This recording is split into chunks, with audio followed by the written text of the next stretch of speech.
కాలమంతటిని తన చేతుల్లో ఉంచిన మహిమ గల దేవుని సన్నిధిలో ఉన్న దేవుని ప్రజలారా, ఇది మనం దేవుని గురించి వినే సమయం కాదు. దేవుడే స్వయంగా మన హృదయాలతో మాట్లాడే సమయం.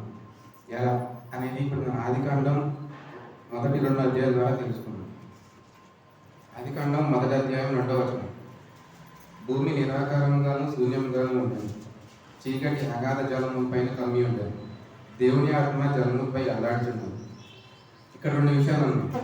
అగాధ జలము, దేవుడి ఆత్మ జలముపై అల్లాడుతుండదు. ఇక్కడ అగాధ జలము అంటే, అగాధం అంటే కంటికి కనిపించినంత లోతు. ఆ భూమికి అంతకుముందు ఆకారం లేదు. భూమి మీద సముద్రాలు లేవు, పర్వతాలు లేవు, అసలు భూమి మీద ఆకారమే లేదు. కాబట్టి భూమి అనేది శూన్యంగా ఉంది. అగాధ జలం లాగా ఉండదు. అంటే ఒక పూర్తి భూమికి మొత్తం మార్పుతో కప్పేసింది. దాని మీద దేవుని ఆత్మ జలముపై అల్లాడుతున్నది. ఎలా ఉంది అని అంటే, ఒక పక్షి తన గుడ్డుల మీద ఎలా కాపాడుతుందో వాటి ఇలా కలుగుతూ ఉంటుందో అలాగే దేవుడి ఆత్మ జలముపై అల్లాడుతూ ఉంది. ఎందుకు? భూమి మీద ఏమీ లేదు. అస్తవ్యస్తంగా ఉన్న భూమిని దేవుడు సిద్ధం చేయడానికి రెడీగా ఉన్నాడు. తర్వాత ఆదికాండం మొదటి అధ్యాయంలో ఉన్నాడు దేవుడు మనుషుడు. దేవుడు ఏం చేశాడు అంటే, దేవుడు మొదటి రోజు వెలుగును సృష్టించాడు, చీకటి నుంచి వేరు చేశాడు. 2వ రోజు ఆకాశాన్ని, 3వ రోజు భూమిని సముద్రాన్ని వేరు చేశాడు. మొక్కల్ని చెట్లను సృష్టించాడు. 4వ రోజు సూర్యుడిని చంద్రుడిని నక్షత్రాలను చేశాడు. 5వ రోజు చేపల్ని పక్షులను, 6వ రోజు జంతువుల్ని మనుషులను. ఇలా 6 రోజులు చేసిన తర్వాత దేవుడు ఎందుకోసం ఎన్ని చేశాడు? దేవుడు మహిమను మనం తెలుసుకోవడానికి. ఇప్పుడు మనం బయటకు చూస్తే చెట్లు కానీ ఆకాశాన్ని కానీ చంద్రుడిని కానీ చూస్తే అంటే దేవుడి గొప్పతనం మనం తెలుసుకోవడానికి. ఇది మనుషులు మనం ఎవరైనా చేయగలవా? మనకి అసలు ఏం చేయలేము. బయటికి వెళ్ళి చూడంగానే మనకు కనిపిస్తుంది దేవుడు చేసింది అని చెప్పేసి. దేవుడి యొక్క గొప్పతనం, దేవుడికి అంత శక్తి ఉందో మనం తెలుసుకోవడానికి దేవుడు చేశాడు. తర్వాత జీవం ఉండే ప్రపంచం. దేవుడు చేసిన సృష్టిలో జంతువులు పక్షులను జీవించడానికి దేవుడి ప్రపంచాన్ని సృష్టించాడు. తర్వాత మనుషులతో సంబంధం కలిగి ఉండడానికి దేవుడి గురినే మనం సృష్టించలేదు. అంటే తన స్వరూపం వల్ల మనల్ని చేశాడు. తర్వాత భూమిని చూసుకున్న బాధ్యతలు మనకి ఇచ్చాడు. ఇదంతా ఎట్లా జరిగిందని అంటే, ఎలా చేశాడు అంటే దేవుడు మాటతో చెప్పాడు. దేవుడు పలికాను, అప్పుడు అది కలిగాను. దేవుడు ఏం చెప్పాడు? వెలుగు కలుగును గాక అన్నాడు. వెంటనే వెలుగు వచ్చింది. ఆకాశం ఏర్పడును గాక అన్నాడు. ఆకాశం ఏర్పడింది. నీరు ఒక చోట చేరును గాక అన్నాడు. భూమి సముద్రం ఏర్పడింది. తర్వాత భూమి మొక్కలు పుట్టించు గాక అన్నాడు. చెట్లు మొక్కలుగా వచ్చాయి. ఇవన్నీ కూడా దేవుడు మాటతోనే వచ్చింది. దేవుడి మాట సృష్టించే శక్తి ఉంది. ఇది మనం తెలుసుకోవాలి. ఇదంతా చేసిన తర్వాత మనుషులు ఎట్లా వచ్చారంటే, దేవుడు తన స్వరూపాన్ని సృష్టించబడ్డారు. ఆదికాండం మొదటి 27వ వచనంలో దేవుడు తన స్వరూపం బట్టి మనుషులు సృష్టించాను. దేవుడు తన స్వరూపం బట్టి అతన్ని సృష్టించాను. స్త్రీనిగాను పురుషునిగాను సృష్టించాను. ఎందుకు ఇలా చేశాడంటే, మనుషులు జంతువులా ఉండకుండా ఉండటానికి, దేవుడి లక్షణాలు కలిగి ఉండాలి. అంటే దేవుడి లాగా ప్రేమ కలిగి ఉండాలి, ఆలోచన కలిగి ఉండాలి, నీతి తెలిసి ఉండాలి, నిర్ణయం తీసుకునే శక్తి మనకు ఉండాలి. దేవుడు ఎఫెసీయులకు రాసిన పత్రికలో 4:24 దేవుడి స్వరూపాన్ని బట్టి సృష్టించబడిన నూతన మనుషులు ధరించాడు. అంటే మనం దేవుడికి ప్రతిబింబంలాగా ఉండాలి.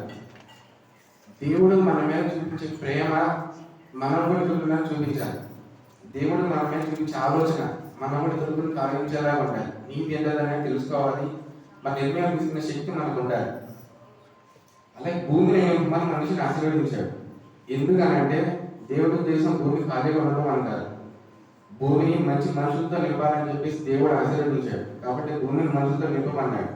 యెషయా 45:18 దేవుడు భూమిని శూన్యంగా చేయలేదు, నివసించుడికే సృష్టించాడు. అంటే భూమి మనుషులు జీవించడానికి దేవుడు ముందుగానే ప్లాన్ చేసి సృష్టించాడు. ఇవన్నీ ఎవరి కోసం చేశాడంటే మనుషుల కోసం, మన కోసం. ఇప్పుడు ఎవరైనా ఇల్లు కట్టడానికి అంటే ఫస్ట్ ఇల్లు కట్టిన తర్వాత మనుషులకు మనం వెళ్తాం. అంటే దేవుడు ఇదంతా చేసిన మనుషుల కోసం, అంటే మన కోసం.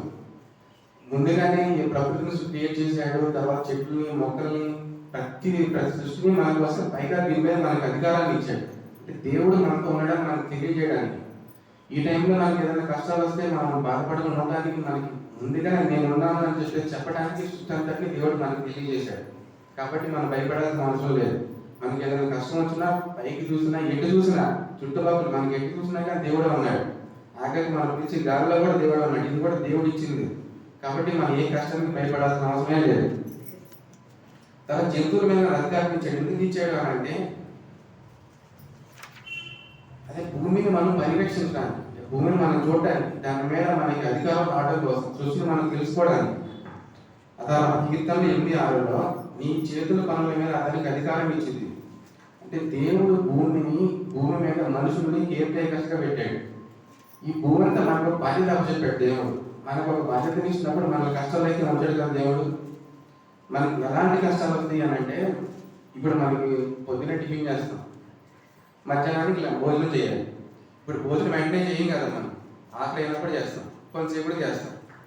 ఈ టిఫిన్ చేసిన తర్వాత భోజనం చేసే టైం మధ్యలో మనకి కొంచెం నీరసంగా అనిపిస్తుంది. ఇది మన కష్టమా? మనకి కష్టం కాదు కదా, మనకి తెలుస్తుంది.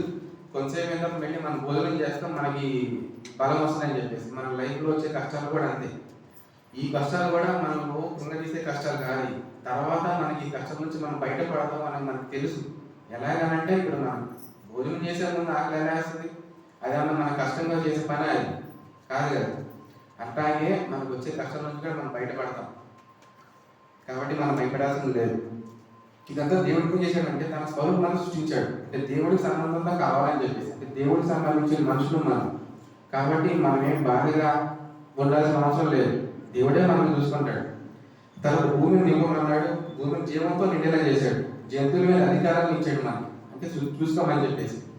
మొక్కలను ఆహారాన్ని ఇచ్చాడు, అంటే మనుషులు జీవించడానికి. ఇదంతా కూడా యాదృచ్ఛికంగా చేయలేదు. దేవుడు అంతా కూడా ఒక పద్ధతి ప్రణాళిక ప్రకారం చేశాడు. తర్వాత ఆదికాండ 2వ అధ్యాయంలో ఎవరెవరు ఉన్నారంటే దేవుడు, ఆదాము, హవ్వ. ఆదికాండ 2వ అధ్యాయంలో దేవుడు ఏం చేశాడంటే సృష్టిని మొత్తాన్ని పూర్తి చేశాడు. దీనికి దేవుడు ఒక సృష్టిని చేయాలనుకున్నాడు, దాన్ని పూర్తి చేశాడు. మనుషులు జీవులు నివసించడానికి, ఒక జీవి నివసించడానికి భూమి చేద్దామనుకున్నాడు, చేశాడు, వాళ్ళందరినీ సృష్టించాడు. తర్వాత 7వ రోజు విశ్రాంతి తీసుకున్నాడు. ఎందుకంటే దేవుడు అలసిపోయి విశ్రాంతి తీసుకోలేదు. ఒక ఉదాహరణ మనకు తెలియడం కోసం చేశాడు. అంటే 6 రోజులు పని చేయాలి, ఒక రోజు మనం రెస్ట్ తీసుకోవాలి. నిర్గమాకాండ 29లో చదవం.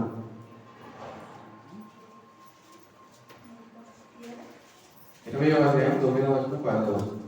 6 దినములు నీవు కష్టపడి నీ పని అంతయు చేయవలెను.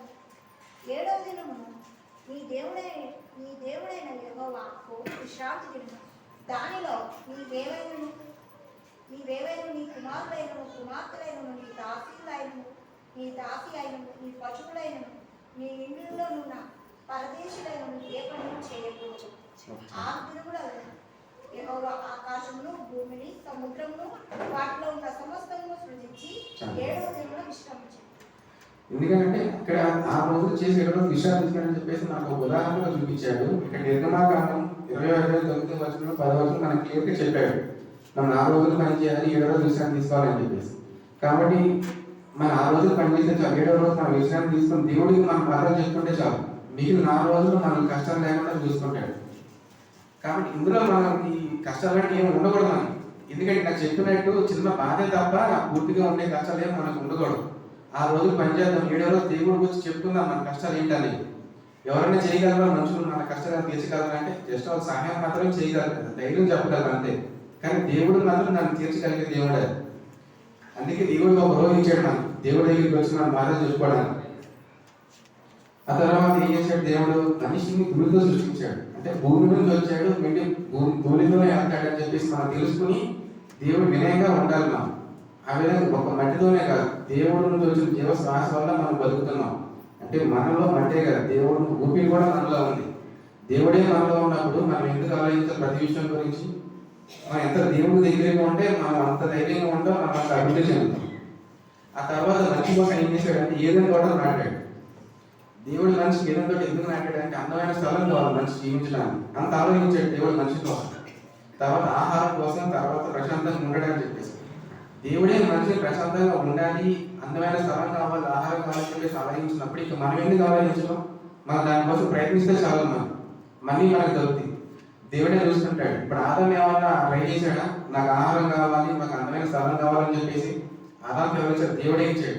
కాబట్టి మనకి ఎలాంటి కోరికలు, మనకి ఎలా ఉండాలి, ఏం చేయాలని చెప్పేసి మన దేవుడిని అడిగితే చాలు, దేవుడే మనకి ఇస్తాడు.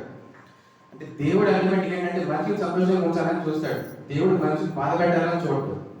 కాబట్టి దేవుడిని అడిగితే చాలు మనం ఏమైనా చేస్తాడు. దానికి ఉదాహరణ ఆదాంకి ఏం చేశాడు? ఆదాం అడగకుండానే అందమైన స్థలం ఇచ్చాడు, ఏదైనా తోటలు నాటాడు, తర్వాత ఆహారాన్ని ఇచ్చాడు, ప్రశాంతంగా ఉండటానికి ప్రకృతిని ఇచ్చాడు.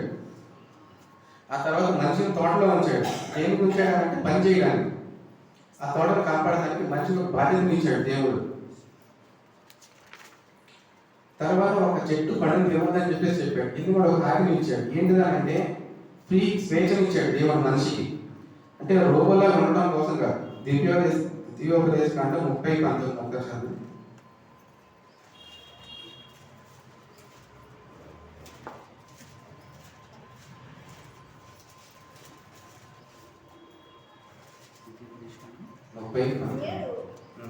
జీవమును మరణమును ఆశీర్వాదమును శాపమును నేను నీ మీద ఉంచి భూమి ఆకాశములను నీ మీద సాక్షులుగా పిలుచుచున్నాను.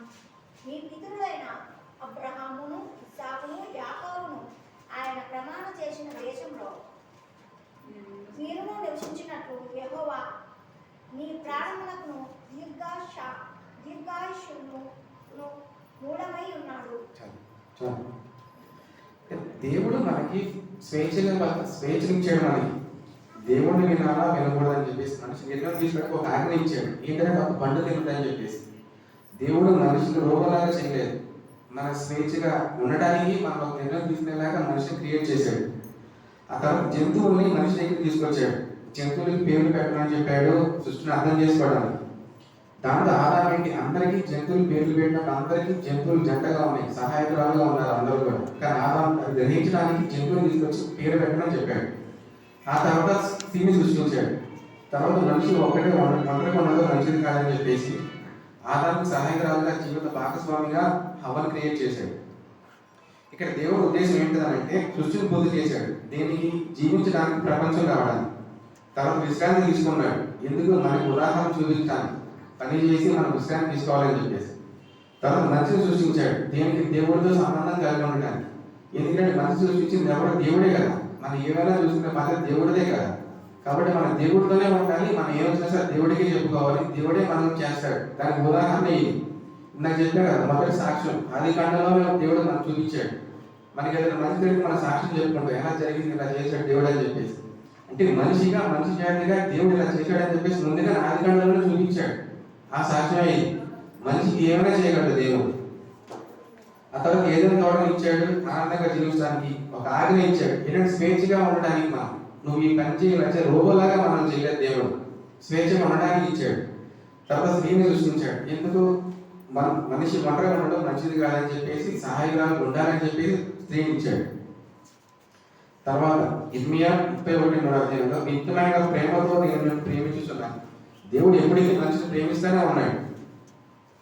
ఆ తర్వాత ఆదాం ఏం చేశాడంటే ఫస్ట్ జీవాత్మలు పొందాడు. ఆదికాండం 2:7 యెహోవా దేవుడు భూమి ధూళితో మనిషిని నిర్మించి అతని నాసికలో జీవశ్వాసం ఉంది.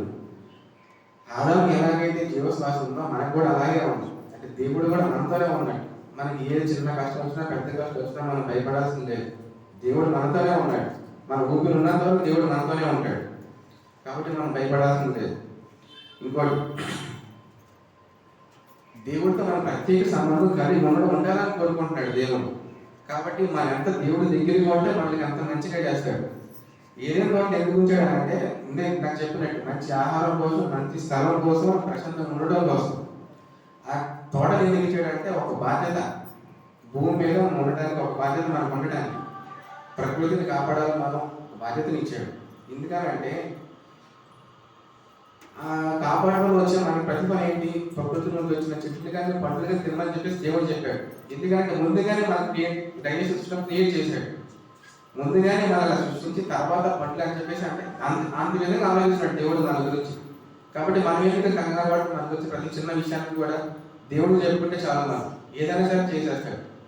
దేవుడికి అసాధ్యమైనంత ఏది లేదు, అది మనందరికీ తెలుసు. కాబట్టి ఏంటంటే మనకు వచ్చి కష్టాలు వాటిని డామినేట్ చేసేస్తాయి. దేవుడిని అడగలేక చాలా బాధగా డిప్రెషన్లో వెళ్ళిపోతాం.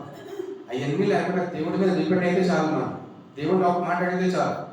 అది కూడా దేవుడు ఏం చేస్తాడని చెప్పేసి అంటే నాకు చెప్పినట్టు ఆలస్యం ఎందుకు చేస్తాడనంటే మనకి ఎంత ఆకలి ఎక్కువైతే మనం అంత ఎక్కువ ఆనందం కాదు.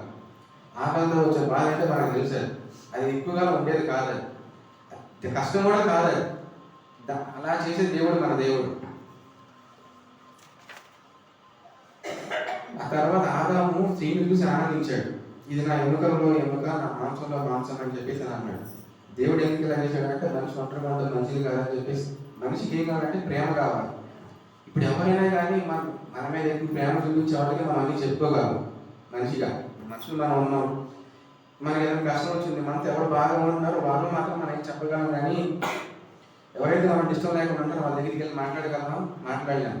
కానీ ఇక్కడ దేవుడే చెప్పాడు, నేను ప్రేమిస్తున్నాను, నేను నీతో ఉన్నానని చెప్పేసి. కాబట్టి మనం ఫస్ట్ ప్రేట్ మన దేవుడికి ఇవ్వాలి. మనిషిగా మనిషి కూడా ఎవరు ఏం చేయలేము, జస్ట్ వింటారు మాత్రమే. ఎవరి కష్టాలు వాళ్ళు. ప్రతి మనిషి కష్టం మనది కాదు, బాధ్యత. ఇది దేవుడు బాధ్యత. మన దేవుడు ఈ బాధ్యత దేవుడిది. మన పక్క మనిషికి చెప్పుకుంటే బాధ్యత ఆ మనిషిది కాదు. అది జస్ట్ ఏంటంటే మనం ఓనర్ కోసం చెప్పుకుంటాం అంతే. కానీ మన బాధ్యత ఎవరికంటే దేవుడిది. దేవుడికి చెప్పుకుంటే చాలా మనం. అతను మొత్తం దేవుడి ఉద్దేశం ఏంటంటే జీవాత్మ ఇచ్చాడు. ఎందుకంటే దేవుడు సంబంధం కలిగి ఉండటానికి. ఆ తర్వాత స్త్రీ విషయం ఏం జరిగిందంటే ఆదాము పక్కటి నుంచి తీసాడు స్త్రీని. ఎందుకనంటే తల నుంచి తీయలేదు, కాళ్ళ నుంచి తీయలేదు, పక్కటి నుంచి తీశాడు. తల నుంచి ఎందుకు తీయలేదనంటే ఆమె తన మీద అధికారం చేయడానికి చేయలేదు. కాళ్ళ నుంచి ఎందుకు తీయలేదనంటే ఆమె కింద ఉండటానికి చేయలేదు. పక్కటే ఉండటానంటే సాయుధురాలుగా ఉండటానికి, సమానంగా ఉండడానికి దేవుడు ఆ స్త్రీని పక్కటి ఎందుకు సృష్టించాడు. ఇలా చేసిన తర్వాత ఇందాక చెప్పినట్టే స్త్రీ ఎందుకు చేశాడంటే మనిషికి ప్రేమ అనేది అవసరం, సహాయం అనేది కావాలి. ఆ సహాయం కోసం ప్రతి స్త్రీ కూడా ప్రతి పురుషునికే ఉంటుంది. ఏదో ఒక టైంలో కలిసి ఉంటాను, మన కష్టపడాలి చెప్పడానికి క్లోజ్గా ఉంటారు మనం. అలాగే ప్రతి స్త్రీని అలా చేశాడు దేవుడు, మన బాధలు చెప్పుకోవడానికి.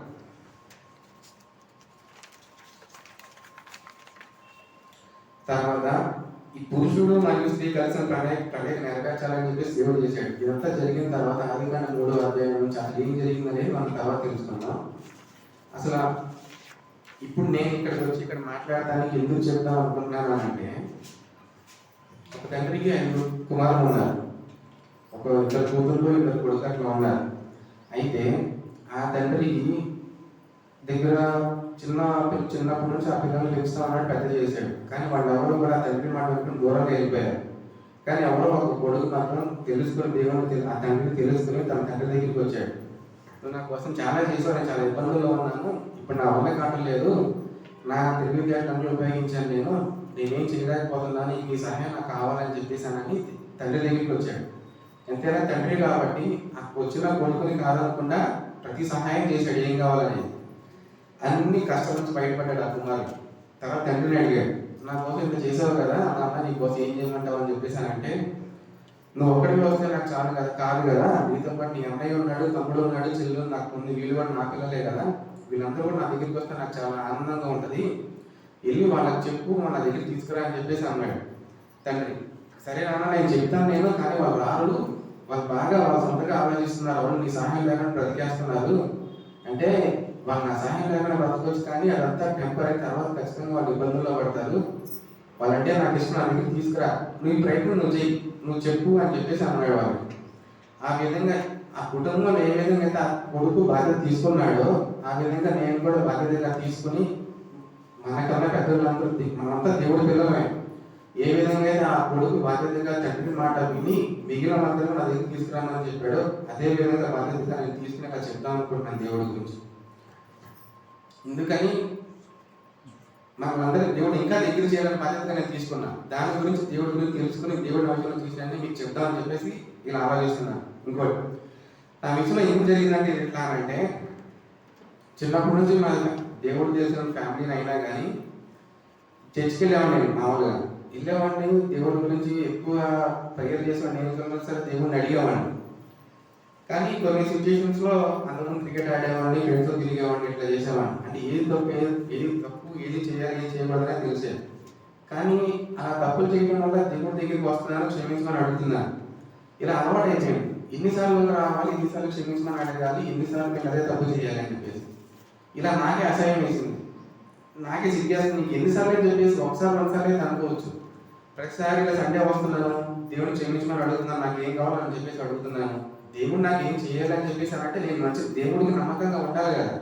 ఇన్ని తప్పులు చేస్తున్నాను, దేవుడు నాకు చేస్తాడా చేయడా అనేది నమ్మకం. అప్పుడు డౌట్ వచ్చింది, ఇంకా నా వల్ల కానీ నేను ఉండలేను, నేను మొత్తం పూర్తిగా మారిన తర్వాత వస్తానని చెప్పేసి దేవుడికి దగ్గర దూరం అయిపోయి మానేశాను.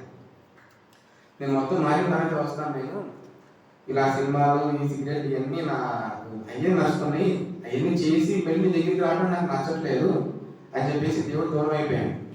అలా కొన్ని సంవత్సరాలు అయింది. ఇలా 2 సంవత్సరాలు అయిన తర్వాత ఉద్యోగం వచ్చింది. ఉద్యోగం వచ్చిన తర్వాత ఫస్ట్ శాలరీ చూసుకుంటే 6,000. అంటే ఆ డబ్బులు అయినా తెలియదు నాకు అప్పుడు వరకు, ఏదో అలా వెళ్ళిపోతుంది లైఫ్ అంట. 6,000 వస్తే 2,000 నుంచి మిగిలిన ఇంట్లో ఇచ్చేసి ఈ 2,000 బిర్యానీ తినవచ్చు, మంచి బట్టలు కొనుక్కోవచ్చు, చాలా కొనుక్కోవచ్చు అని చూసుకుంటే 2 రోజులు అయిపోయినాయి డబ్బులని. అప్పుడు తెలిసింది ఇదా నేను జీవించే లైఫ్, ఇలాంటి బతుక నేను బతికేది. ఇప్పుడు ఏం చేయాలి, చేయాల్సిన చదవాల్సిన టైంలో ఏం చదవలేదు, మొత్తం అంతా అయిపోయింది.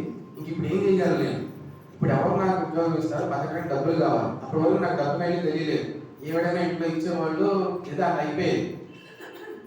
ఆ టైంలో తెలుసుకున్నాను ఇప్పుడు ఏం చేయాలి అని చెప్పేసానంటే, నాకులాగా ఉండాలి కానీ పైకి వెళ్ళి చదవడం మొదలుపెట్టాను. ఎవరైతే మనుషులు ఉన్నారో వాళ్ళు ఎట్లా పైకి వచ్చారని అవన్నీ చదువుతూ ఉన్నా కానీ వాళ్ళ సిచ్యుయేషన్స్, వాళ్ళ సరౌండింగ్ అట్మాస్ఫియర్, నా సరౌండింగ్ అట్మాస్ఫియర్ మ్యాచ్ అవ్వట్లేదు. అంటే వాళ్ళకున్న పరిస్థితులు వేరు, నాకున్న పరిస్థితులు వేరు. ఇట్లా కాదని చెప్పేసి ఈ టైంలో దేవుడు మాత్రమే చేయగలడని చెప్పేసి నా ఆలోచన ఉండేది. ఆ టైంలో ఏం చేశాను, ఇట్లా కాదని చెప్పేసి రామాయణం చదవడం మొదలుపెట్టాను. కొంచెం మాకు బాగుంది. అది చదివినప్పుడు ఏమనిపించింది అంటే, నువ్వులానే దేవుడు ఉన్నాడు, నువ్వే దేవుడు అని చెప్పేసి అని అంటున్నారు. ఇప్పుడు నేనే దేవుడిని అయితే నాకు చెడ్డ ఆలోచనలు ఎందుకు వస్తున్నాయి, నేను ఎందుకు కష్టపడాలి, ఒక మనిషి ఎందుకు చెబుతున్నాను, ఇది కట్టగలని చెప్పేసి దాన్ని పక్కన పెట్టేశాను. తర్వాత ఖురాన్ చదవడం మొదలుపెట్టాను. అందులో కూడా నాకు పెద్దగా అనిపించలేదు, ఎంతసేపు పన్నాలు పోగొడుతున్నట్టే ఉంటుంది, నాకు ఇందులో నాకు ఉపయోగపడే విషయాన్ని కనపడలేదని చెప్పేసి తీసేశాను. ఆ తర్వాత బైబిల్ స్టార్ట్ చదివితే ఆదిలో దేవుడు భూమిగా చూపించారని చెప్పేసి అన్నాను. ఇది సృష్టి అంతా ఎందుకు, నాకు ఇదంతా దేనికోసం నాకు అని చెప్పేసి అది కూడా పక్కన పెట్టేశాను.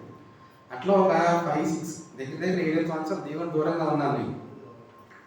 ఆ టైంలో డబ్బులు ఎట్లా కూడా సంపాదించుకున్నాను, నాకు తెలియజేయడంతో బాగా సంపాదించుకున్న తర్వాత ₹1,00,000 టార్గెట్, నా టార్గెట్ 70 లక్షలు సంపాదించగలిగాను. ఇంకా 30 లక్షలు చేస్తే ₹1,00,000 అయిపోద్ది, నా టార్గెట్ కంప్లీట్ అయిపోద్ది, ఇంకా ఆపేద్దామని చెప్పేసి అనుకున్నాను. ఆ టైంలో మొత్తం 3 నెలలు సంపాదించినంత జీరో అయిపోయింది. ఇంకేం చేయాలి అర్థం కావట్లేదు, నా పరిస్థితి మొత్తం జీరో అయిపోయింది. ఎంతవరకు తెలియదేళ్ళు వాడి దగ్గర మొత్తం వాడేశాను. ఆ టైంలో ఒకసారి చర్చికి వెళ్తానని చెప్పేసి ఇంట్లాడితే వెళ్ళాను నేను.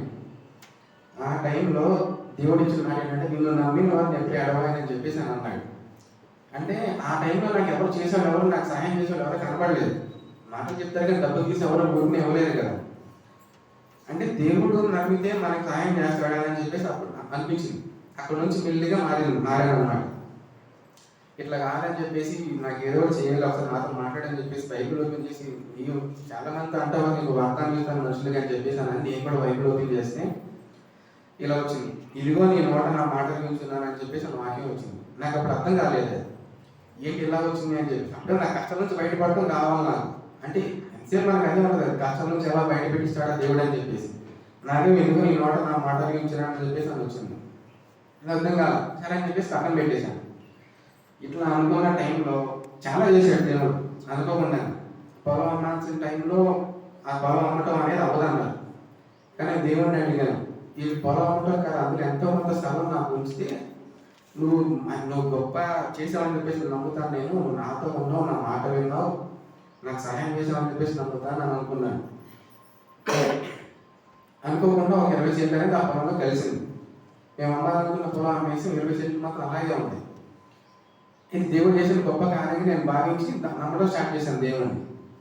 చేసిన తర్వాత ఏమైందంటే, బాప్టిజం తీసుకుందాం అని చెప్పేసి అని అన్నారు. బాప్టిజం తీసుకుందాం అంటే అప్పటి వరకు నేను ఫుల్గా తాగుగా తిరుగుతూ ఉన్నాను నేను. ఈ టైంలో బాప్టిజం అని అంటే కొంచెం ఆలోచించాను. సరే ఎట్లా దేవుడు తెలుసు కదా, దేవుడిని నమ్మాలి కదా, దేవుడు నన్ను ఏదో ఒకటి చేస్తాడు, దేవుడి కోసం ఏదో ఒకటి త్యాగం చేద్దామని చెప్పేసి ఒక్కసారిగా ఆ మందు ఈ సిగరెట్ ఏంటో ఒకసారి ఆపేశాను నేను. అంటే ఫుల్గా బాగా తాగే టైంలో ఉన్నాను ఆ టైంలో. సరే దేవుడి కోసం త్యాగం చేద్దాం, నేను దేవుడి కోసం చేసి దేవుడు నా కోసం చేస్తాడు కదా అని చెప్పేసి ఆ టైంలో ఆపేస్తాను నేను. 2023 నుంచి మెల్లిగా లైఫ్ చేంజ్ అవుతా వచ్చింది. ఆ టైంలో ఇట్లా కాదు, నేను పాత లైఫ్ అంతా ఆపేస్తున్నాను, ఇప్పుడు నాకు ఏం చేయమంటావు, ఇప్పుడు ఏం చేయాలి, కొత్తగా లైఫ్ స్టార్ట్ చేయాలి నేను, నాకేంది అర్థం కావట్లేదు, ఈ పాత అన్ని కూడా వదిలేసామన్నావు, ఇప్పుడు ఎట్లా అని మళ్ళీ బైబిల్ ఓపెన్ చేసి యెహోవా అని చెప్పి సెలెక్ట్ చేసుకొని ఓపెన్ చేసి, అంటే దేవుడు మనల్ని సెలెక్ట్ చేసుకొని ఈ విధంగా మాట్లాడతాడు. ఇదంతా మీరు కూడా ట్రై చేయొచ్చు. ఒకసారి బైబిల్ ఓపెన్ చేసి యెహోవా అనే వాక్యాన్ని సెలెక్ట్ చేసుకుని, యెహోవా ఇప్పుడు ఒకసారి నాతో మాట్లాడు, నన్ను ఏం చేయమంటావు అని చెప్పేసానంటే ఇలా వచ్చింది. ఫస్ట్, మరియు యెహోవా వాక్కు నాకు ప్రత్యక్షమై ఇలా సెలవిచ్చును. అంటే అప్పటి వరకు నేను పూర్తిగా బైబిల్ అనేది చదవలేదు. నేను ఈ విధంగా దేవుడు మాట్లాడతాడని ఆ రోజే నాకు తెలిసింది. ఫస్ట్ వాక్యం, మరియు యెహోవా వాక్కు నాకు ప్రత్యక్షమై ఇలా సెలవిచ్చును అని వచ్చింది. సరే ఏం చెప్తావు యెహోవా, నాతో మాట్లాడు, నాకు ఏం చెప్తావు, నన్ను ఏం చేయమంటావు, నాకే ఇప్పుడు డబ్బులు కావాలి బ్రతకడానికి, మొత్తం అంతా జీరో అయిపోయాను నేను, నువ్వు ఏమైనా చేస్తావని చెప్పేసాను కదా, కష్టం అర్థం చేసుకుని చేస్తావు కదా, ఇప్పుడు ఏం చేయమంటావు అని అంటే ఇలా వచ్చింది. మళ్ళీ తీసాను, మరలా యెహోవా వాక్కు నాకు ప్రత్యక్షం ఇలా సెలవిచ్చును. 2 సార్లు వచ్చింది ఇదే వాక్యం. సరే ఇప్పుడు నాకు ఏం చెప్తావు, నీ వాక్కు ప్రత్యక్షమే ఇలా సెలవిచ్చిన అని చెప్పేసి అంటే నన్ను ఏం చేయమంటావు, నాకు కావాల్సింది నా కష్టం నుంచి బయట పెడతాను కదా, ఏం చేయమంటావు అని అంటే, సరే నేనేమన్నాను అది కూడా నువ్వే చెప్పు నేనేమన్నాలో అని చెప్పేసి మళ్ళీ సెలెక్ట్ చేసుకుంటే ఈ మాట వచ్చింది, యెహోవా మాట నా నాలుగులోకి రాకుండా అది నీకు పూర్తిగా తెలుస్తున్నాను. అదే వచ్చింది. అంటే ఎన్ని నేను చదవలేదు అప్పటి వరకు, పూర్తి బైబిల్ చదవనే చదవలేదు. ఎలా మాట్లాడాలని చెప్పేసి అంటే ఇదే వచ్చింది. అంటే నేను నా మాటగా నేను ఏం మాట్లాడాలనుకుంటున్నానో అది నీకు పూర్తిగా తెలుసుంది కదా అని చెప్పేసి అది వచ్చింది. సరే ఇప్పుడు నన్ను ఏం చేయమంటావు, నెక్స్ట్ ఏంటి, ప్రతి క్వశ్చన్ నెక్స్ట్ ఏంటి, నాకు కష్టం నుంచి ఎలా బయట పెడతావు, నెక్స్ట్ ఏంటి అని అంటే, అప్పుడు యెహోవా చెయ్యి చాపి నా నోరు ముట్టి ఇలా సెలవిచ్చాను, ఇదిగో నేను నీ నోట నా మాట నిల్చున్నాను. ఇది 2సారి వచ్చింది. ఆల్రెడీ అక్కడ నుంచి చెప్పాను కదా ఒకసారి, ఇదిగో నీ నోట నా మాట నిల్చున్నానని చెప్పేసి, మీకు 2సారి వచ్చింది. అంటే యెహోవా నాకు ప్రత్యక్షం 2 సార్లు ఇలా కనిపించిందని చెప్పేసి, ఇదిగో నీ నోట నా మాట నిల్చుందని చెప్పేసి అనిపించింది. ఆ మాట రాగానే నాకు ఈ చరిత్ర గుర్తు వచ్చింది. ఏంటంటే, అంటే ఇప్పుడు నేను ఇక్కడికి వెళ్ళి, ఇది కూడా ఇప్పుడు 2023లో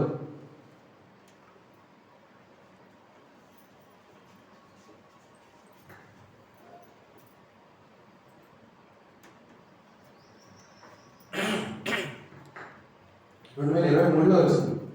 ఇది కొంచెం మా నా మాట వింటున్నాకని చెప్పేసి ఆయన కానీ నాకు ఇక్కడ ఈ చరిత్ర గుర్తు వచ్చింది. నాకు ఎంఏ గుర్తు వచ్చాడు. అదే నాకు 2005 నుంచి తెలుసు. అంటే ఇప్పుడు నేను అక్కడికి వెళ్ళి మాట్లాడాలా, అక్కడికి వెళ్ళి నేను చెప్పాలా, అక్కడ నుంచి మీ కోసం మీ గురించి ఏమైనా చెప్పాలా అని చెప్పేసి నాకు ఆలోచన వచ్చింది. ఇప్పుడు నేనేం చెప్పాలి, నేనేం చేయాలి నీకోసం. చాలా మంది ఉన్నారు, చాలా మంది చెప్తున్నారు, వాళ్ళు చేస్తే సరిపోతే నేను నా మాట ఎవరంటే నేనేం చెప్పాలి, నాకంత తెలివి ఎక్కడ ఉంది, నాకంత ఇది ఎక్కడ ఉంది, నాకు అంత ఇంట్రెస్ట్ కూడా లేదు. నాకేంటంటే తెలుసుకుంటారు నువ్వు ఏంటో నా కష్టం నుంచి బయట పెట్టని చెప్పేసి అనుకున్నాయి, కానీ అది ఈరోజు అర్థమైంది. అది ఇదిగో నేను ఎవరు మాట్లాడుతున్నానని చెప్పేసి ఎందుకు వచ్చిందనంటే ఈరోజు అర్థమైంది నాకు. ఆ తర్వాత సరే ఇప్పుడు నన్ను ఏం చేయమంటావు, సరే నీ నోట మాట్లాడుతున్నానని చెప్పేసి నాకేం అర్థం కాలేదు. సరే నెక్స్ట్ ఏంటి అని ఏసైని అడుగుదాం అని చెప్పేసి, ఏసై ఇప్పుడు ఇట్లా అంటున్నాడు, నీ నోట మాట్లాడుతున్నానని చెప్పేసి నాకు ఏదో దేవుడు అన్నాడు, ఇప్పుడు నన్ను ఏం చేయమంటావు నాకేం అర్థం కావట్లేదా అని ఏసీ అనేది పెట్టి సెలెక్ట్ చేసి నాతో మాట్లాడని చెప్పేసానంటే ఈ వాక్యం వచ్చింది. అందుకు యేసు నమ్ముడు నీ వల్ల అయితే నమ్మగానే సమస్తము సాధ్యమే అని అతనితో చెప్పాను. యేసు వారిని చూసి మనుషులకు అసాధ్యమే కానీ దేవుడికి అసాధ్యం కాదు, దేవుడికి సమస్తము సాధ్యమే అని. అంటే ఈ మాట ఇలా ఉంటుందని చెప్పేసి ఆ రోజు వరకు నాకు తెలియదు. అంటే దేవుడికి అసాధ్యమైనట్టు ఏది ఉండదని చెప్పేసి నాకు తెలియదు అప్పటి వరకు. ఇది అసలు ఏం ఇలాగ ఉందని చెప్పేసి అంటే ఇప్పుడు నన్ను ఏం చేయమంటావు అని అంటే దేవుడికి యేసు ఏం చెప్పాడు, నమ్మమన్నాడు దేవుడిని. ఫస్ట్ నమ్ము, నువ్వు నమ్మితే నీకు అసాధ్యమైనట్టు ఏది ఉండదు, అన్నీ సాధ్యమే అని చెప్పేసి చెప్పాడు. సరే నేను నమ్ముతాను. ఇప్పుడు నన్ను ఏం చేయమంటే ఏంటంటే నెక్స్ట్ యెహోవా దేవుని దగ్గరికి వచ్చాను. ఇప్పుడు యెహోవా నన్ను ఏం చేయమంటే ఏంటని అడిగితే ఈ వాక్యం వచ్చింది. అయితే యెహోవా దేవుడని ఆయన తప్ప మరి ఒకటి లేడని నువ్వు తెలుసుకున్నట్టు అది నీకు ఇప్పుడే చూపుకున్నాను. అంటే యెహోవా దేవుడని ఆయన తప్ప మరొకటి లేవని తెలుసుకున్నట్టు అంటే అప్పటి వరకు ఏం చేసినట్టే నేను జాతకాలు నమ్మేవాడిని, జాతకాలు కూడా నేర్చుకున్నాను. ఏ పని చేద్దాం అనుకున్నా కానీ బయటకు వచ్చే ముందు ఉంటాయి కదా దశమి అని చెప్పేసి నక్షత్రాలు ఇవన్నీ రాహులు ఇవన్నీ చూసి నేర్చుకుంటూ ఉండేవాడిని. అప్పుడు అవి అంటే దేవుడి మీద పూర్తిగా డిపెండ్ అవ్వాలి, నేను ఏది వదిలేసేయాలి అని చెప్పేసి ఈ వాక్యం నాకు తెలుసుకున్నా. అంటే దేవుడు ఒక్కొక్కటిగా నన్ను దూరం చేస్తున్నాడు, డైరెక్ట్గా దేవుడే మాట్లాడినట్టు నాతో. అప్పుడు నాకు అర్థమైంది, అప్పటి వరకు కూడా తెలియదు కదా నాకు. ఈ వాక్యం ద్వారా అవి వదిలేసాను. సరే నన్ను అంటే చాలా కష్టంగా ఉండదు కదా మనకి, అప్పటి వరకు పూర్తిగా నేర్చుకుని జాతకాలు నేర్చుకుని ఏంటనేది డీటెయిల్గా వెళ్ళిపోయిన మాటల్లో. ఈ మాట చెప్పిన తర్వాత అంటే దేవుడి మీద డిపెండ్ అవ్వాలి నువ్వు అని చెప్పేసి తెలుసుకుంటా, సరే వదిలేస్తానని చెప్పేసి ఆయన డిలీట్ చేశారు. నేను సేవ్ చేసుకున్నది కూడా. సరే ఇంకా నెక్స్ట్ ఏంటి, నాకు ఏదో క్లారిటీ రాదు, నన్ను ఏం చేయమంటావు ఏంటంటే, అందుకు యెహోవా మోషేతో ఇట్లా అన్నాను, యెహోవా బాహుబలం తప్పైందా, నా మాట నీ ఎడల నెరవేరుతున్నది ఇప్పుడే చూస్తానని చెప్పేసి అన్నాడు. వెళ్ళి ఏంటి యెహోవా దేవా, ఇప్పుడు ఏం నాకు అర్థం కావట్లేదు, ఏం చేసావు నా కోసం, ఏం చేసావు నువ్వు, మొత్తం సంపాదించినందుకు పోయింది కదా, నీ బాగా తప్పని చెప్తున్నావు, సరే ఏ నెరవేరింది నీ మాట నాకు నిజంగా తెలియట్లేదు, నా మాట నీ మాట నాకు ఏ నెరవేరింది నాకు ఇంతకీ తెలియట్లేదు, అసలు ఏం చేయబోతాం ఏంటంటే, సరే వెళ్ళి చెప్పు అని చెప్పేసి నెక్స్ట్ ఏంటని అడిగితే ఈ వాక్యం వచ్చింది, యెహోవా చేసిన గొప్ప కార్యం అంతా నీ కళ్ళే చూస్తుంది కదా అని వచ్చింది. వెళ్ళి ఏం చేసావు యెహోవా, నాకు అర్థం కాలేదు నిజంగా, నా క్లారిటీ లేదు నిజంగా, నేను తెలుసుకోలేకపోతున్నాను, నేను ఏం చేసావు నా జీవితంలో, ఇప్పుడు నా దగ్గర ఏముందని చెప్పేసి నేను కార్యాలు తెలుసుకోవడానికి నేను జీరో అయిపోయాను కదా, నాకు నిజంగా ఏం అర్థం కావట్లేదు, నన్ను ఏం చేయమంటావు అని చెప్పేసానంటే నెక్స్ట్ మళ్ళీ వచ్చింది, భార్య దొరికి మనకు మేలు దొరుకుతుంది, అటువాడు యెహోవా అనుగ్రహం పొందినవాడు, కుమారుడు యెహోవా అనుగ్రహం స్వాస్థ్యం, గర్భఫలం ఆయన ఇచ్చే బహుమానమే. ఇది వచ్చింది అంటే అప్పుడు తెలుసుకున్నా, అంటే అవునా, అంటే భార్య పిల్లలు దొరకడం కూడా అదృష్టమేనా అని చెప్పేసి. అంటే చాలా మంది పిల్లలకి చాలా మంది ఇబ్బంది పడుతున్నారు, నీకు ఆ బాధ లేకుండా ఇచ్చేసాను కదా, మరి దేవుడి ఇచ్చిన బహుమానే కదా, ఇది లేకపోతే నువ్వు ఆనందంగా ఉంటావా అంటే, భార్య వల్ల నేను దేవుడి దగ్గరయ్యాను, నేను ఆ భార్య వల్లే బాధ్యతను తీసుకున్నాను, దేవుడిని ఇంకా తెలుసుకున్నాను నేను. అప్పుడు అర్థమైంది, అంటే ఇలా చేసావా నాకు, ఇది నీ గొప్ప కారణం సరే అని చెప్పేసి తెలుసుకున్నావు, ఓకే నాకు అర్థమైంది, సరే తెలుసుకున్నాను నేను, ఇప్పుడు నేను చాలా కష్టాల్లో ఉన్నాను, సరే భార్య ద్వారా తెలుసుకున్నాను, పిల్లలు ఇచ్చావు, బాధ లేకుండా ఇచ్చావు, సరే వాళ్ళు ఇచ్చావు బాగానే ఉంది, ఇప్పుడు నెక్స్ట్ ఏంటి, నేను బతకాలి కదా, నేను బతకడానికి నా కోసం నన్ను ఏం చేయమంటావు, పాతేళ్ళు వదిలిపెట్టేశాను నేను, ఇప్పుడు నెక్స్ట్ నా ఇన్కమ్ సోర్స్ ఏంటంటే ఇలా అన్నాడు, యెహోవా అంటే నా మాట నువ్వే చెప్పు, నేనేం చెప్పాలి నువ్వే చెప్పేసానంటే, యెహోవా నేను ఇట్లు శ్రమపడుతున్నాను, నీ మాట చెప్పు నన్ను బ్రతికింపు అంటే నేను దేవుడిని అడగాలి, ఈ విధంగా అడగాలని చెప్పేసి నా మాటగా, అంటే దేవా నేను బాగా ఇబ్బందులు ఉన్నానని చెప్పేసి ముందే అనుకున్నాను కదా, అంటే దేవుడు నేను అడగమని చెప్తున్నాడు, నేను చాలా బాధలో ఉన్నాను, నీ మాట చెప్పు నన్ను బ్రతికింపు. ఇందాక చెప్పాను కదా, మాట అనేది దేవుడు సృష్టించాలని సృష్టించాడు, అలాగే దేవుడు ఒక మాట చెప్తే చాలు మనం బతికేస్తాం, ఆ ఒక్క మాట వల్లే మనం బతుకుతున్నాడు, అంతే కదా, దేవుడు మాట వల్ల అన్ని చేశాడు, అంటే దేవుడు చెప్పుతో చేసిన మనుషులు మాత్రమే, మిగిలిన అన్ని కూడా మాటతోనే చేశాడు, అంటే మనకు చాలా స్పెషల్ దేవుడికి. మన దేవుడికి ఎంత దగ్గరగా ఉంటే అంత మనం ఆనందంగా ఉంటాం, మనుషుల్ని బాధ పెట్టడానికి దేవుడి ఉద్దేశమే కాదు. ఆ తర్వాత సరే ఇప్పుడు నన్ను ఏం చేయమంటావు, సరే బ్రతికిస్తావు, నన్ను బ్రతికించు, కానీ ఇప్పుడు నన్ను ఏం చేయాలి, నేను ఎలా సంపాదించడానికి ఏం చేయాలి, నా ఇన్కమ్ సోర్స్ ఏంటి, నేను బతకడానికి ఏం కావాలని చెప్పేసానంటే ఈ మాట వచ్చింది, యెహోవా ఇల్లు కట్టించిన ఎడల దాని కట్టువారు ప్రయాస వ్యర్థమే, యెహోవా పట్టణాలను కాపాడిన ఎడల దానికి కావాలని మేలుకునేటువంటి వ్యర్థమే. అంటే ఇన్ని రోజులు కూడా నేను దేవుడు లేకుండా చాలా కష్టపడ్డాను, దేవుడు లేకుండా సంపాదించాను నేను, అందుకే వ్యర్థమైపోయింది. ఇది తెలుసుకోవడానికి దేవుడు నాతో మాట్లాడినట్టే అప్పుడు అర్థం చేసుకున్నాను, అంటే ఇప్పుడు నువ్వు ఏ పని చేసినాక నీ తోడుతో చేయాలి, నేను ఇన్ని రోజులు సంపాదించిన 70 లక్షలు కూడా దేవుడు లేకుండా సంపాదించాను, అందుకే వ్యర్థమైపోయింది అదంతా కూడా. ఆ మాట నేను తెలుసుకోవడానికి దేవుడి రకంగా మాట్లాడాడు, సరే తెలుసుకున్నాను, నువ్వు నాకు అప్పుడు క్లారిటీ వచ్చింది, అంటే దేవుడు స్టెప్ బై స్టెప్ చెప్తున్నాడు అన్నమాట, ఏం చేశాను నెక్స్ట్ ఏం చేయాలని. ఏమో ఎందుకంటే అంటే దేవుడు లేకుండా నేను సంపాదించాను, ఇప్పుడు అర్థమైంది, అందుకే మొత్తం పోయింది, సరే ఇప్పుడు నీ తోడు లేక నేను ఏం చేయను, నీ తోడు లేకుండా నేను ఏది చేయను, ప్రతి నీ మీద డిపెండే చేస్తానని చెప్పేసి తెలుసు. సరే ఇప్పుడు నా మాటకి ఏం మాట్లాడమంటావు అని చెప్పేసి అని అడిగితే మేము అడిగి వచ్చింది, యెహోవా నేను నీకు మొరపెట్టుచున్నాను, నా ఎదురు త్వరపడి రాను, నేను నీకు మొరపెట్టగా నా మాటకు చెవులేను. ఎంతసేపు నేను దేవుడిని అడుగుతానే ఉండాలి, ఎందుకంటే నా బాధ్యత ఎవరిది, దేవుడు. ఇప్పుడు మన పిల్లలు ఉన్నారు, చిన్నపిల్లలు, వాళ్ళ బాధ్యత ఎవరు తీసుకుంటాం, తల్లిదండ్రులుగా మనమే కదా, మన తండ్రికి ఎవరో బాధ్యత తీసుకున్న దేవుడే కదా, మన పిల్లడు ఏం కావాలో చెప్పేసి మనం అడిగితేనే కదా మనకి ఇచ్చేది. అలాగే మనం కూడా దేవుడిని ఏం కావాలో చెప్పేసి మనం అడిగితే చాలు, దేవుడి దగ్గరగా ఉంటే చాలు, మనకి ఏం కావాలో అదే ఇస్తాడు. మనకు వచ్చే కష్టాలు అంటే మనం చెప్పినట్టు అవి కష్టాలే కాదు, మనం తినడానికి ఆకలి వేసిన ముందు మనకి చిన్నగా వచ్చే కడుపులో మన కష్టాలు మనకు దేవుడు ఇచ్చి పెడతాడు అంతే, అది కూడా ఎంత ఆకలి వేస్తే మనం అంత ఎక్కువగా తినగలం, అలాగే టైం ఎంత డిలే అయితే దాన్ని అంత ఆస్వాదించగలం, మనకు వచ్చే సక్సెస్ఫుల్ కూడా. సరే ఇప్పుడు నన్ను ఏం చేయమంటావు అని చెప్పేసి వెళ్ళి అడిగితే ఇది వచ్చింది, నీ పనుల భారం యెహోవా మీద ఉంచుము, అప్పుడు నీ ఉద్దేశాలు సఫలం. అంటే నీ పనుల భారం అంతా కూడా దేవుడి మీద వచ్చేసేది, నువ్వేం చేయలేక నువ్వు ప్రయత్నించి అంతే, జస్ట్ నువ్వు పని చేయి, దాని సక్సెస్ అనేది దేవుడి మీద వదిలేసి. అలాగే మనం కూడా చేసే ప్రతి పని కూడా దేవుడి మీద వదిలేస్తే చాలు. దేవుడు సహాయం తీసుకుని ప్రతి పని చేస్తే చాలు. మనం దేవుడు తోడుంటే మనకి ఫెయిల్యూర్ అనేదే ఉండదు. ఆ తర్వాత సరే ఇవన్నీ చెప్పినప్పుడు నాకు హ్యాపీ వచ్చింది, బాగానే ఉంది. ఇప్పుడు నెక్స్ట్ ఏంటంటే ఇంకా ఇంకేంటి సరే ఇప్పుడు నాకు ట్యాట్ వచ్చేసింది కదా, అంటే ఇప్పుడు దేవుడు లేకుండా నువ్వు చేసావు కాబట్టి నువ్వు ఫెయిల్ వ్యర్థమైపోయింది. చేసే ప్రతి పని కూడా దేవుడి మీద భారం వేసి చేయమని చెప్పి చేస్తావు కాబట్టి చేస్తాను. సరే ఇక్కడ నెక్స్ట్ ఏం చేయమంటావు వచ్చింది, ప్రభు అయిన ఈ మాట చదివించున్నాడు, నీవు నన్ను మరిచినట్టు త్రోసివేది కనుక నీ దుష్కార్యంలోకి వ్యభిచారం రావాల్సిన శిక్ష నీవు భరించాడు. అంటే నువ్వు ఇప్పుడు నాకు శిక్ష వేస్తావా అని చెప్పేసి ఒక భయం వచ్చింది. అంటే ఇవన్నీ చేశాను కదా నీకు అని తెలుసుకున్నా, నీకోసం ఇవి చేస్తే నువ్వు నాకు వదిలేసి నువ్వు జాగ్రత్తని చెప్పేసి పెరిగాని చెప్పేసి నమ్ముతావా, అంటే వెనక్కి తోసేస్తావా అని చెప్పేసి దేవుడు కోపడినట్టుగా వచ్చింది. సరే ఇప్పుడు దుష్కార్యాలకు వ్యభిచారం నా శిక్ష నువ్వు భరించాను అంటే ఇంకా నా శిక్ష ఎందుకు నేను భరించలేను, ఇప్పుడు వరకు శిక్ష చాలు, ఇంకా నేను భరించలేను, ఇంకా చాలు, ఇక నువ్వు ఇంకా మాట్లాడుతున్న శిక్ష దాకా వెళ్తున్నావు, ఇంకా చాలా అని చెప్పేసి ఇంక లాస్ట్ ఒకసారి మాట్లాడామంటే యెహోవా నియమించిన భయంకర మహాదినం రాకముందే నేను ప్రవక్త గిరిగాని ఎందుకు పంపేది అంటే చాలు, ఇక్కడ ఆపేద్దాను, ఇంకా నువ్వు ఎవరిని పంపిస్తావో పంపించు, నేను వెయిట్ చేస్తాను ఉంటాను చాలు.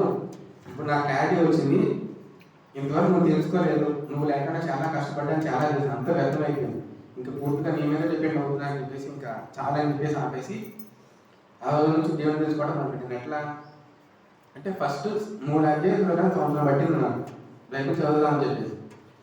చదువుకునేగా నాకేం అర్థం కావట్లేదు, ఏంటికి ఇదంతా ఎందుకు చేస్తాను ఇదంతా అని చెప్పేసి అలా చాలా డౌట్స్ వస్తూ ఉన్నాయి. చదువుతా ఉన్నాను, ఎందుకు ఆదాన్ని ఆత్మ సృష్టించాడు, ఇంకా దేనికోసం ఇదంతా ఎందుకనే ఫస్ట్ పోయిన సంవత్సరం అంతా చదివినప్పుడు, పోయిన సంవత్సరం అంతకుముందు 2024 నవంబర్ నుంచి 2025 నవంబర్ వరకు ఓన్లీ 3 అధ్యాయులు మాత్రమే చదివాను నేను. చదివినాక నేను అర్థం కాలేదు, అసలు ఎందుకు చదివినట్టు నాకు తెలియలేదు, ఏంటిది నాకు ఏం ఉపయోగం అని చెప్పేసి అర్థం కాలేదు. అందులో ఇప్పుడు చదువు ఒక సిచ్యువేషన్ చెప్తాను.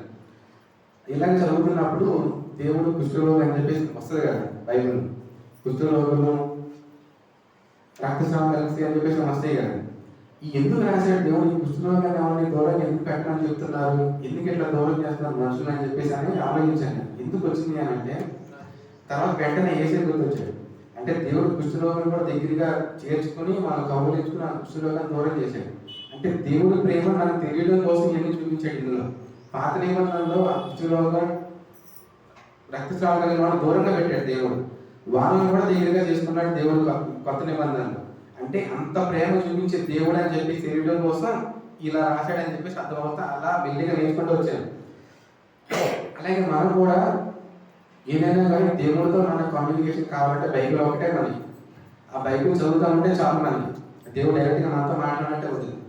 అందులో ప్రతిదీ కూడా మన మన లైఫ్లో జరిగే ప్రతిదీ కూడా రిలేషన్ ఉంటుంది. దాన్ని దేవుడు ఈ విధంగా ఇలా చేస్తాడంటే మనకు ఒక ధైర్యం వస్తుంది. మనకి చాలా మంది ఏంటంటే మన బ్యాంక్ బ్యాలెన్స్ చూసుకుంటే మనకు ధైర్యం వస్తుంది. 1000 మంది ఉన్నా కానీ మనకు అవసరం ఇలా వచ్చి పొద్దున్న లేచి డబ్బులు ఇలా చూస్తాం, కానీ మనకు కావాలి అనుకున్న దానికన్నా ఎక్కువ డబ్బులు చూసుకుంటే మనకు ఆ ధైర్యం వేరు. కానీ దానికి మించిన ధైర్యం ఏంటంటే బైబిల్, దానికి మించిన ధైర్యం దేవుడు. దేవుడు మనతో ఉన్నాడు అనే ధైర్యం మనకు ఉండగలిగితే మనం ఏమైనా చేయగలం. దాన్ని మనం పెట్టుకోవాలి. ఈ బ్యాంక్ బ్యాలెన్స్ డబ్బులు మనిషికి ఇదంతా కాదు, మంచి బాగా ఇదంతా కాదు. మనకు పొద్దున లేక ఏం కావాలంటే దేవుడు మనతో నాతో ఉన్నాడు అనేది మనకు తెలియాలి. తెలుసుకునేలాగా మనం ఒకటి పెట్టుకోవాలి. ఆ కమ్యూనికేషన్ ఆ రిలేషన్ మనం బిల్డ్ చేసుకోవాలి దేవుడితో. మనం ఉద్యోగం చేసిన ఉద్యోగంలో ఎవరు పెద్దో మనం తెలుసుకుంటాం. డైరెక్టర్ ఉంటారు, ఎండి ఉంటాడు, తర్వాత మేనేజర్ అందరూ ఉంటారు. మన పైన అనేది కానీ మనం ఇంప్రెస్ చెప్పేసి మనం ట్రై చేస్తూ ఉంటాం. వీళ్ళందరికన్నా గొప్ప దేవుడు కదా, ఆ దేవుడితో మన కమ్యూనికేషన్ ఉంటా ఉండాలి. నేను చెప్పినట్టు ఆకాశాన్ని భూమిని సాక్ష్యాలుగా పెట్టాడు మన దేవుడు. మనం ఏం చేసామో మీకు చెప్తే సాక్ష్యాలు దేవుడు. ఎవరో చూడకుండా మనం ఏమైనా చేయొచ్చు, కానీ దేవుడు చూడడం మాత్రం మనం ఏం చేయలేం. కాబట్టి ఇలా దేవుడి గురించి ఒక తండ్రికి ఉన్న కుమారులు మిగిలిన తప్పిపోయిన కుమారులు ఏ విధంగా దేవుడు దగ్గరగా చేస్తే ఎలా దేవుడు ఆనందిస్తాడో, దేవుడు నా విషయంలో చేసిన అన్నిటికీ కూడా దేవుడు కృతజ్ఞత కలిగి ఉండాలి, దేవుడి కోసం ఏదో ఒకటి చెయ్యాలి అని చెప్పేసి ఇలా దేవుడి గురించి ఇంకా కొత్త విషయాలు తెలుసుకోవాలని కూడా అన్ని చెప్పాలి, దేవుడి తరపున మీ అందరికీ చెప్పాలి అని చేసే ప్రయత్నమే ఇది. అందుకని ఇక్కడికి వచ్చి ఇలా చెప్దాం అనుకుంటున్నాను. ఇది ఇక్కడ నిలబడ్డాను అంటే దేవుడి ప్రేమ అనేది రాదు. ఎందుకనంటే ఫస్ట్ ఇదిగో నీ నోట నా మాటలు ఉంచున్నానని చెప్పేసి అంటే తర్వాత తెలుసుకుంది ఏంటనంటే అంటే దేవుడి మాటలు నా నోట్లో ఉంచుతున్నాను, నేను వాడుకోబోతున్నాను అన్నట్టుగా నేను బుక్స్ చదువుతుంటే తెలిసింది. పోయిన సంవత్సరంలో కూడా నేను బైబిల్ ఒకటి చదివాను, కానీ ఈ సంవత్సరం చదివిన తర్వాత ఈ బైబిల్తో పాటు ఈ బైబిల్ కాంటాక్ట్ చాలా బుక్స్ చదివాను నేను. ఇందాక నేను చదివినదంతా కూడా వేరే రకరకాల బుక్స్ నుంచి తీసుకున్న ఇన్ఫర్మేషన్ ఇదంతా కూడా ఇప్పుడు మీకు చెప్పింది నేను ఇందాక మొదటి 2 అధ్యాయాలు. ఇలా చాలా ఇన్ఫర్మేషన్ దేవుడి గురించి గొప్పగా చెప్పాలని, దేవుడి కోసం ఏదో ఒకటి చేయాలి అనే ప్రయత్నం మాత్రమే ఇది. అందుకే నేను ఇలా చెప్తామని అనుకుంటున్నాను. ఆ మాట వచ్చినప్పుడు నాకు ఫస్ట్ ఈ చర్చ గుర్తు వస్తుంది. ఈ అన్నయ్య గుర్తు వచ్చి అన్నయ్య కూడా 2005లో తెలుసు నాకు, అప్పటి వరకు తెలియదు. అప్పటి నుంచి మామూలుగా నేను మర్చిపోలేదు, కానీ అంటే మాట్లాడుకోగా మర్చిపోలేదు, నాకు ఇప్పుడు మైండ్లోనే ఉంటాడు. దేవుడు ఆ మాట చెప్తున్నది ఏంటంటే ఇదే గుర్తొచ్చింది. ఎందుకు గుర్తొచ్చింది ఏంటి అనేది తెలియదు. కాబట్టి నేను ఏది మాట్లాడినా దేవుడే మాట్లాడించాడు అని చెప్పేసి నమ్మండి, ఖచ్చితంగా అవుతుంది. ఎందుకంటే నా సొంతంగా నేను నా వద్దాం నేనేం అనుకోలేదు, ఇది నా ప్రయత్నం కూడా కాదు. అసలు దేవుడే ఇక్కడ మాట్లాడాడు, దేవుడే ఇక్కడ పంపించాడు, నీ నోట నా మాట మించునని చెప్పేసి అని అన్నాడు. ఎక్కడ చెప్పాలి, ఏం చేయమంటావు అని చాలా ఆలోచించాను నేను. ఎవరు నా మాట వింటారు ఏంటంటే నువ్వు వెళ్ళి అక్కడ వెళ్ళి మాట్లాడు అంతే. మీ అందరూ మనసు మార్చే బాధ్యత దేవుడు. అంటే నేను చెప్పేది మీరు అర్థం చేసుకునే అంత తెలివి, నేను తప్పు మాట్లాడినా తెలుగు తప్పుగా మాట్లాడినా కానీ దాన్ని తెలుగుగా మార్చి మీ మనసులో దాన్ని అర్థం చేసుకున్నంత శక్తి దేవుడే మీకు ఇస్తాడు, నువ్వు వెళ్ళు అని చెప్పేసి అన్నాడు దేవుడు. అంటే నాకు ఆలోచన వచ్చింది ఇదంతా కూడా. నన్ను ఏం చేయమంటే ఎట్లా పిల్లల నాకు ఏం తెలుసు, నాకు అపీరెన్స్ కూడా ఏముండదు, ఎట్లా చెప్పమంటారు ఏంటిది అని చెప్పేసి అని అంటే నువ్వు వెళ్ళి నువ్వేం చేయమాక, వెళ్ళి చెప్పడం వరకే నీ పని. వాళ్ళ మనస్సు వాళ్ళంతా కూడా నేను కంట్రోల్లో తీసుకుంటాను. కాబట్టి మీరంతా కూడా ఇప్పుడు దేవుడు అందరూ ఉన్నారని చెప్పేసి నేను నమ్ముతున్నాను. దేవుడే మిమ్మల్ని అర్థం చేసుకునేలా చేస్తాడు, దేవుడే మిమ్మల్ని ఇంకా అభివృద్ధి చేస్తాడని చెప్పేసి నమ్ముతున్నాను. కాబట్టి ధైర్యం వచ్చి చెప్పగలుగుతున్నాను.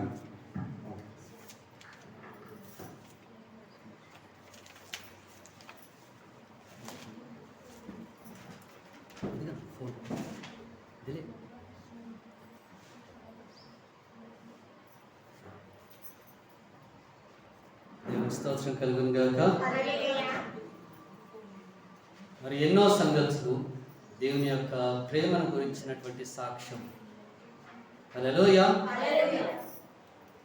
ఎంతమంది అయితే విన్నారో దయచేసి అంతమంది దేవుని యొక్క ప్రేమకు ఉన్నటువంటి సాక్ష్యాన్ని మన ముందుకి తీసుకొని వెళ్ళాలి.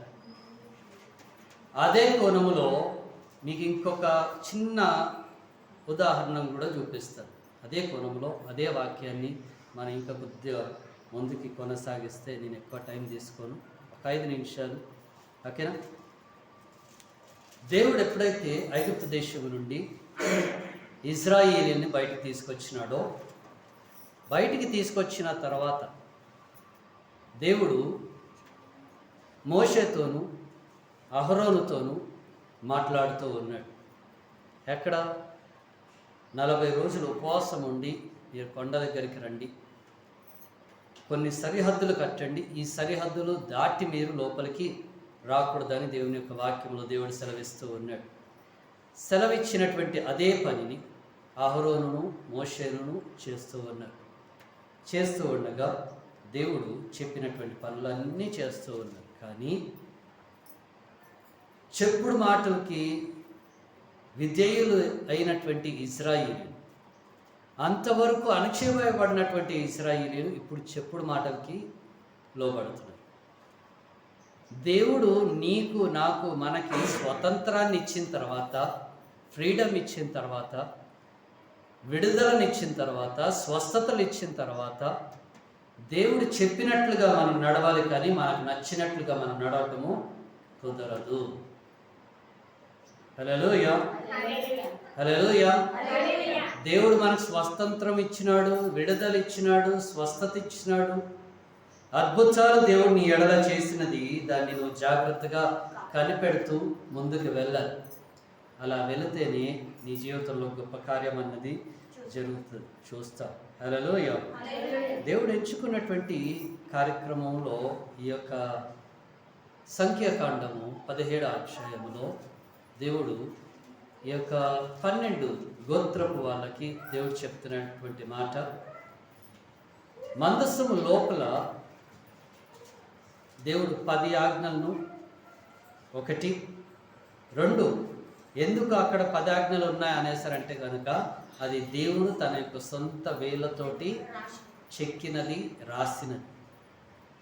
మొదటి టాబ్లెట్స్ ఏవైతే ఉన్నాయో, టాబ్లెట్స్ అంటే 10 ఆజ్ఞలది మొట్టమొదటిగా 2 రాళ్ళు ఏవైతే ఉన్నాయో, ఇశ్రాయేలీలు చేసినటువంటి పాపాన్ని మోషే చూసి తట్టుకోలేక ఈ రాళ్ళని, ఈ 10 ఆజ్ఞల్ని వాళ్ళ మీద, అనగా బంగారముతో చేసుకున్నటువంటి ప్రతిమ మీద, విగ్రహం మీద పడేయంగా ఆ విగ్రహము బూడిదైపోయింది, ఆ రాళ్ళు పగిలిపోయాయి. కనుకనే మోషే దేవుని దగ్గరికి వెళ్ళి మరలా దేవుని అడుగుతున్నాడు, అయ్యా నా కోపముతో, నాకున్నటువంటి ఉగ్రతతో తొందరపాడి నేను ఒక పని చేసిన, ఏంటిదంటే ఈ సిరి పడేసా. నీకు కోపం వచ్చినా, నాకు కోపం వచ్చినా దేవుడు నా జీవితంలో ఏం చేస్తలేడు. దేవుడు నన్ను పట్టించుకోవట్లేదు, దేవుడు నన్ను చూడట్లేదు. దేవుడు నన్ను పట్టించుకుంటే నాకు ఈరోజు ఈ రోగం ఉంటుందా? దేవుడు నన్ను ప్రేమిస్తే నాకు ఈ యొక్క కష్టం ఉంటుందా, ఈ యొక్క బాధ ఉంటుందా అనుకుంటున్నటువంటి, ప్రశ్నిస్తున్నటువంటి ఇక్కడున్న ప్రతి ఒక్కరు గుర్తుపెట్టుకోండి, దేవుడు అంటున్నాడు, నేను నిన్ను విడవలేదు, ఎడబాయలేదు, నేను నీకు తోడుగానే ఉన్నా, నీ వెంబడే ఉన్నా. హల్లెలూయా. నువ్వు నమ్మకంగా ఉంటే నేను నీ ఎడల ఉంటాను అనేసని దేవుడు మొట్టమొదటిగా ఈ యొక్క 10 ఆజ్ఞల గురించి చెప్తూ ఉన్నాడు. మందసం లోపల పెట్టబడినటువంటి మన్నా, రెండోది మన్నా. ఈ మన్నాని దేవుడు ఎందుకు చూపిస్తూ ఉన్నాడంటే, అరణ్యములో ఉండగా, మనం ఆహారం లేక బాధపడుతూ ఉండగా పరలోక రాజ్యం నుంచి దేవుడిచ్చినటువంటి విలువైనటువంటి ఆహారము శరీరాహారం. శరీరాహారాన్ని నువ్వు ఇంత జాగ్రత్తగా వండుకుంటున్నావు, చూసుకుంటున్నావు, పెట్టుకుంటున్నావు. అలాంటిది ఆత్మీయ ఆహారాన్ని నువ్వెంత జాగ్రత్తగా కాపాడుకోవాలన్నది దేవుడు చూస్తూ ఉన్నాడు, దేవుడు గమనిస్తూ ఉన్నాడు, దేవుడు ఆశపడుతున్నాడు. నువ్వు అంత జాగ్రత్తగా దాన్ని కూడా కాపాడుకుంటూ ఉండాలి అనేసి. మూడవది అహరోను కర్రే. దేవుడి యొక్క అహరోను కర్రను ఎందుకు పెడుతూ ఉన్నాడంటే కనుక సింపుల్ ఒకటే నోట్, ఏంటిదంటే తిరుగుబాటుతనము, ఇశ్రాయేలీయులు చేస్తున్నటువంటి తిరుగుబాటుతనము ఇక్కడతోటి ముగింపు అయిపోయింది అని చెప్పడానికి. ఏం ముగింపు అయిపోయిందండి? తిరుగుబాటు, ఇశ్రాయేలీయులు చేసేటువంటి తిరుగుబాటు. ఈ రోజున క్రైస్తవులు చేస్తున్నారు తిరుగుబాటు. ఏంటిది? నా దేవుడు నన్ను ప్రేమించట్లేదు, నన్ను ప్రేమిస్తే గనక నా జీవితంలో ఇదంతా ఉంటుందా? నాకు ఇష్టం లేని పెళ్ళిళ్ళు చేశారు, నేను ఇష్టపడిన అమ్మాయి ఏమో వేరే దగ్గరికి వెళ్ళిపోయింది, నేను ఇష్టపడిందేమో వేరే అయిపోయింది. హల్లెలూయా. పెళ్ళిళ్ళు మనం డిసైడ్ చేసుకునేది కాదు, దేవుడు డిసైడ్ చేస్తాడు. ఏంటండి, నీ పార్ట్నర్ ఎవరు రావాలనేసి దేవుడు డిసైడ్ చేస్తాడు. మనమే తొందరపడి ఒక అమ్మాయిని ఒక అబ్బాయిని ప్రేమించినంత మాత్రాన అదే నిజమైనటువంటి ప్రేమ కాదు. నిజమైనటువంటి ప్రేమ వేరే ఉంది. హల్లెలూయా. ఆ ప్రేమ నిన్ను మారుస్తుంది, ఆ ప్రేమ నిన్ను గొప్పవానిగా చేస్తుంది, ఆ ప్రేమ నిన్ను దేవుని వైపు నడిపిస్తుంది. అది నిజమైనటువంటి ప్రేమ. ప్రభు అయిన యేసుక్రీస్తు మన మీద చూపించినటువంటి ప్రేమ కూడా అలాంటిదే. కనుకనే నేను వెళ్ళేటువంటి స్థలముకి మీరు కూడా రావాలి అనేసి దేవుడు అంటున్నాడు. కనుకని యేసుక్రీస్తు మన గురించి చేయబడినటువంటి ప్రతి ఒక్క విషయమును మన జ్ఞాపకము చేసుకుందాం. మరి యొక్క సమయంలో తమ్ముడు చెప్పినటువంటి మాటలు దేవుడు దీవించునుగాక. మరి తమ్ముడిది మొదటిసారి ఈ యొక్క 2-3 సార్లు చెప్తూ ఉన్నాడు కనుక మనం అర్థం చేసుకోవాలి. కొన్ని చిన్న చిన్న పొరపాట్లు ఉంటాయి. ఆ పొరపాట్లను మనం ఏం చేయాలి? విననట్టుగా అర్థమయ్యే విధంగా మనం కూడా నడుచుకుంటూ వెళ్ళాలి. తమ్ముడి కోసం ఇంకొను మనం ప్రార్థన చేస్తాం, ఇంకొను బహుబలంగా దేవుడు తను నడిపించాలనేసి ప్రార్థన చేస్తాం. దేవుడి మాటలు దీవించునుగాక. చిన్న ప్రార్థన చేస్తాం. ఎత్తబడినటువంటి వాక్యం నిమిత్తమై చిన్న ప్రార్థన చేస్తాం, ముగించుకుందాం. మహోన్నత మహాగణుడా, సర్వశక్తిమంతుడా, ద్వితీయుడా, విశ్వముచుడా, రాజుల రాజు ప్రభువులకు గోవించుడి తండ్రి, సమాధానాన్ని తండ్రి, మరి యొక్క సమయంలో ఎంతవరకు నైనా వాక్యం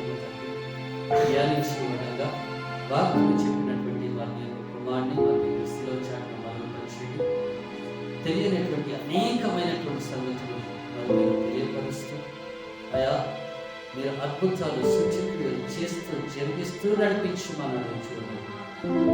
వాక్యం విన్న మేమందరము తండ్రి అయా నిజముగానే మీరు మా ఎదుట ఆశీర్వాదములను శాపములను మా ముందు పెట్టి ఉన్నారు. నువ్వేంటిని విత్తుతావో వాటినే పోస్తావు అనేసి అంటున్నాను. మా ప్రవర్తనతో, మా మాటతో, మా నడవడికలతో, మా తలంపులతో, మా క్రియలతో మేము వేటినైతే వెతుకుతూ ఉన్నామో తండ్రి అయ్యా అవి ప్రతి ఒక్క కుటుంబానికి ఆశీర్వాదకరముగా ఉండడానికి సహాయం ఈ రోజున నీ ఇంట ఆశీర్వాదం లేదు అంటే తండ్రి అది నా యొక్క అతిక్రమమే అనేసి అంటూ ఉన్నాను. అయ్యా నేను ఏ అతిక్రమము చేస్తూ ఉన్నానో తండ్రి నన్ను క్షమించండి. ఏ పాపము చేస్తున్నానో నన్ను క్షమించండి. ఏ దోష శిక్షను భరిస్తున్నానో ఆ శిక్ష నుంచి నన్ను తప్పించండి. నా యొక్క తప్పులన్నింటినీ మన్నించి నాకు మరొక అవకాశాన్ని ఇచ్చిన సాక్షిగా నన్ను బలపరచండి. నా యొక్క అడుగులు స్థిరపరచండి. నా చేతి పనులు ఆశీర్వదించండి. నా తలంపులు సరైన మార్గంలో పెట్టండి. నా మాటలు అబద్ధాలు చెప్పకుండా సహాయం దయచేయండి. నా నాలుక మిమ్మల్ని స్మరించేటువంటి భాగ్యం మాకు దయచేయండి. నా స్వరంతో మీ నామాన్ని ఘనపరిచేటువంటి భాగ్యం దయచేయండి. నా చెవులతో మీ సాక్ష్యం వినడానికి సహాయం దయచేయండి. అయ్యా మీ అందు తండ్రి మా కుటుంబాన్ని, మా సంఘాన్ని మీ చేతులకు అప్పగిస్తున్నాం. ఈ సంఘం ఆశీర్వదింపబడును గాక, ఈ కుటుంబము ఆశీర్వదింపబడును గాక, ఇక్కడ ఉన్నటువంటి ప్రతి ఒక్క కుటుంబము ఆశీర్వదింపబడును గాక. అద్భుతాలు సూచనలు చేసి జరిగించినట్టు మీ నామానికి మహిమ ఘనత ప్రభావం చెల్లించుకోండి. ఎత్తబడినటువంటి వాక్యం మా వెనుకల్లో దీవించండి. చెప్పబడినటువంటి కుమారుని దీవించి అనేకమైనటువంటి ప్రాంతాల్లో ఇంకా బహుబలంగా